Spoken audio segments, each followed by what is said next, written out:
ในการแก้ปัญหาการกัดเซาะชายฝั่งโดยใช้แนวปะการังเทียมนะครับเราได้จากการไปสังเกตพื้นที่บริเวณชายฝั่งบางพื้นที่ที่เกาะสมุยนะครับเราพบว่าพื้นที่ที่มีแนวโขดหินอยู่ด้านหน้าแนวโขดหินพวกนี้นะครับก็จะทำหน้าที่สลายพลังงานคลื่นนะครับเมื่อพลังงานคลื่นน้อยลงนะครับขนาดคลื่นเล็กลงนะครับปรากฏว่าพื้นที่ด้านหลังนะครับพื้นที่ที่เป็นหาดทรายนะครับก็มีการกัดเซาะชายฝั่งน้อยลงนะครับฉะนั้นหลักการของการใช้โดมทะเลในการแก้ไขปัญหาการกัดเซาะชายฝั่งนะครับหลักคิดก็ได้จากการเรียนแบบธรรมชาตินะครับก็คือเราจะสร้างแนวปะการังเทียมนะครับเป็นลักษณะนี้ครับวางเป็นแถวเป็นชั้นด้านหน้านะครับเพื่อที่จะให้เป็นแนวปะทะคลื่นทำหน้าที่ดูดซับพลังงานก็จะช่วยบรรเทาความรุนแรงของคลื่นแล้วก็จะช่วยป้องกันแก้ไขปัญหาการกัดเซาะชายฝั่งนะครับ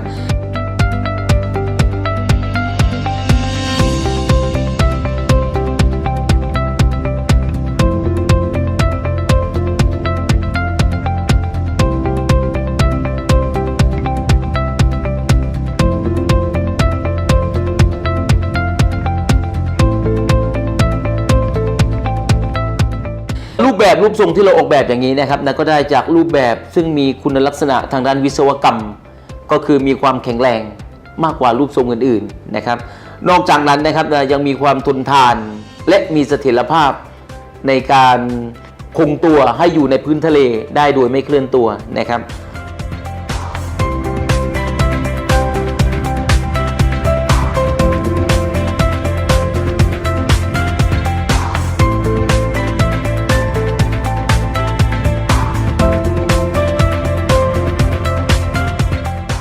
รูปทรงเช่นนี้นะครับเราสามารถที่จะประกอบโดยชาวบ้านขึ้นมาได้นะครับวิธีการก่อสร้างวิธีการผลิตก็ไม่ได้ยุ่งยากนะครับเมื่อเราได้รูปทรงที่คิดว่ามีความเหมาะสมมากที่สุดเราจึงได้ทำการทดลองในพื้นที่จริงนะครับพื้นที่สาธิตแรกสุดนะครับเราได้ไปทำการทดลองปะการังเทียมเพื่อการป้องกันการกัดเซาะชายฝั่งที่อุทยานสิ่งแวดล้อมนานาชาติสิรินธรที่เพชรบุรีผลการทดลองที่นั่นนะครับในเวลาแค่1 ปีปรากฏว่านอกจากจะช่วยชะลอการกัดเซาะนะครับยังทำให้หาดทรายที่นั่นเพิ่มขึ้นอีกประมาณ3 ไร่ถึงปัจจุบันนะครับมีพื้นที่ด้านหลังนะครับซึ่งเป็นพื้นที่หาดทรายเพิ่มขึ้นประมาณ5 ไร่นะครับนอกจากนั้นนะครับเราได้ขยายผลทำการศึกษาวิจัยนะครับโดยการนำปะการังแท้ๆนะครับมาปลูกบนปะการังเทียมเพื่อทำการฟื้นฟูระบบนิเวศในแนวปะการังนะครับเราได้ทำการทดลองที่เกาะราชาเกาะไม้ท่อนที่จังหวัดภูเก็ตนะครับปัจจุบันเราทดลองได้ปีที่3และได้ผลเป็นอย่างดีนะครับมีปะการังเทๆนะครับขึ้นอย่างสวยงามนะครับและมีฝูงปลาสวยงามนะครับกลายเป็นแหล่งท่องเที่ยวให้กับเกาะราชาเกาะไม้ท่อนที่จังหวัดภูเก็ตนะครับ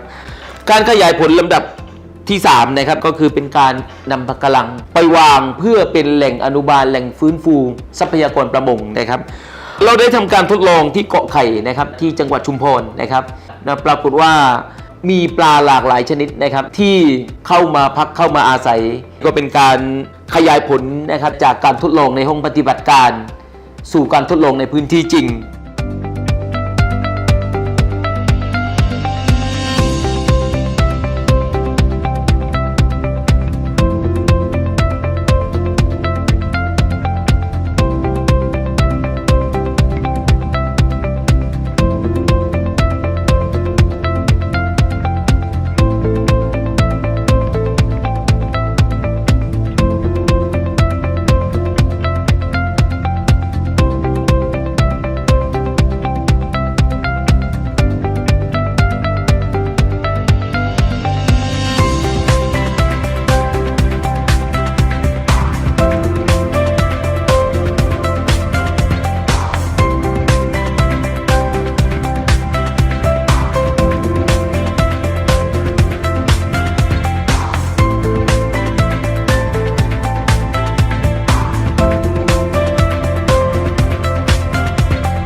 การศึกษาวิจัยต่อเนื่องมาประมาณ 13 ปีนะครับจนปัจจุบันนะครับกลุ่มทรัพยากรทางทะเลและชายฝั่งนะครับได้บรรจุเรื่องของ